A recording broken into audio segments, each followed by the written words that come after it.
আগে আমরা ইউজ করেছি যারা EBL স্ক্যাম ব্যাংকিং প্রথম অ্যাপসটি ইউজ করতাম তাদের ইউজার আইডি একটি সিলেক্ট করে দিত ইস্টার্ন ব্যাংক থেকে। এখন আপনি আপনার ইউজার আইডি নিজে থেকে চেঞ্জ করে নিতে পারবেন।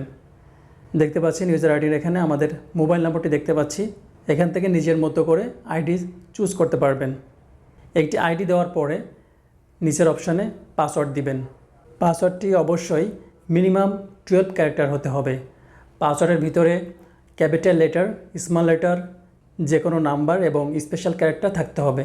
অর্থাৎ 4টি কন্ডিশনের উপর ভিত্তি করে মিনিমাম 12 ক্যারেক্টারের একটি পাসওয়ার্ড আপনাকে তৈরি করতে হবে।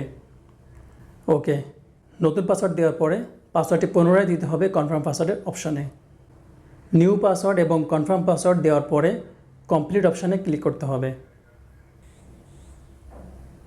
কনগ্রাচুলেশন, দেখতে পাচ্ছেন আমাদের স্কাইব্যাঙ্কিং আইডির সাইন আপ প্রসেসটি কমপ্লিট হয়েছে।